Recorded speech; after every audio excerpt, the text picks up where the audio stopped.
तेजस्वी प्रसाद यादव बिहार के हर गांव में जाएंगे, द्वार पर जाएंगे, लोगों से हाथ जोड़ करके ये कहेंगे कि हम आपके सामने आ गए हैं और हमारी इच्छा शक्ति के बारे में आपको पता है कि हमने 17 महीने की सरकार में क्या किया था। इतिहास रच दिया गया।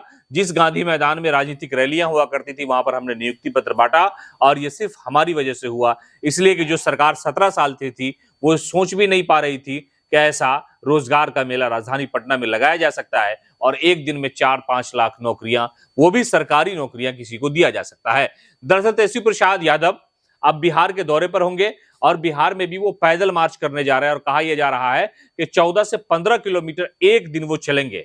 यानी जिस तरह से भारत जोड़ो यात्रा की शुरुआत राहुल गांधी ने की, सियासी तौर पर उन्हें काफी फायदा मिला। 2025 का जो चुनाव है वो सर पर है और तेजस्वी यादव और उनके जो लोग हैं वो ये पूरा प्लान सेट कर रहे हैं कि कैसे लोगों के दरमियान जाया जाए और उनसे मिला जाए, कहा जाए। इसलिए कि नेता जब किसी के द्वार पे जाता है और हाथ जोड़ करके अगर उससे रिक्वेस्ट करता है, अगर उससे कोई चीज मांगता है, तो उसके दिल में जरा न जरा सी हमदर्दी आ ही जाती है। तो तेजस्वी प्रसाद यादव अब लोगों के दरमियान जाएंगे और यात्रा करेंगे।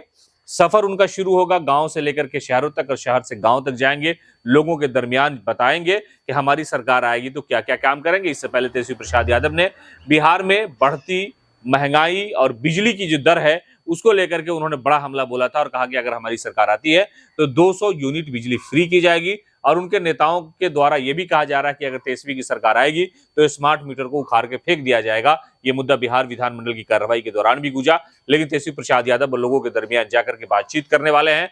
द्वारे द्वार जाएंगे और कहेंगे कि भाई 2025 में युवा नेता पर आप भरोसा कीजिए, आप हमें सरकार में लाइए। देखिए सरकारी नौकरियों की बहार पूरे बिहार में हो जाएगी और 17 साल से जो मुख्यमंत्री है उनको लेकर के वो कटाक्ष करते रहे कि थके हुए मुख्यमंत्री हैं, भारतीय जनता पार्टी के कंट्रोल के मुख्यमंत्री हैं या कुछ चुनिंदा नेताओं के कंट्रोल के मुख्यमंत्री है। तो इन सारे मामलों को लेकर के वो लोगों के दरमियान जाएंगे और वो अपनी एक नई रणनीति बना करके, इसलिए कि जिस तरह से राहुल गांधी ने गांव गांव घूम करके, शहर शहर घूम करके जो यात्रा निकाली थी, उसी यात्रा पर एक तरह से समझिए कि आरजेडी जो है वो नकल करने की कोशिश कर रही है ताकि लोगों से जुड़ा जा सके। संपर्क अगर लोगों से ग्रामीण इलाकों में होगा तो उसका ज्यादा फायदा होगा। इसलिए कि सियासत में राजनीतिक तौर पर जो गांव के लोग होते हैं वो बड़ी दिलचस्पी लेते हैं। तो ऐसे हालात में लालू प्रसाद यादव भी कभी जाया करते थे और मुख्यमंत्री नीतीश कुमार तो हमेशा ही लोगों के दरमियान जाते रहे हैं, मिलते रहे हैं।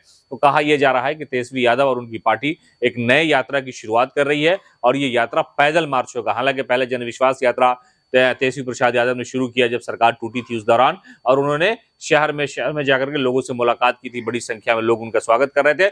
लेकिन अब आरजेडी इससे अलग हट करके दूसरे सिस्टम से अब लोगों से संपर्क करना चाहती है। संपर्क ऐसा होगा कि पैदल चला जाएगा उनके काफिले में और उनकी जो लोकल जो स्थानीय नेता होंगे वो तेजस्वी के हमरा हाथों में हाथ जोड़ करके चलेंगे और लोगों के दरमियान जाकर के विश्वास प्राप्त करने का प्रयास करेंगे।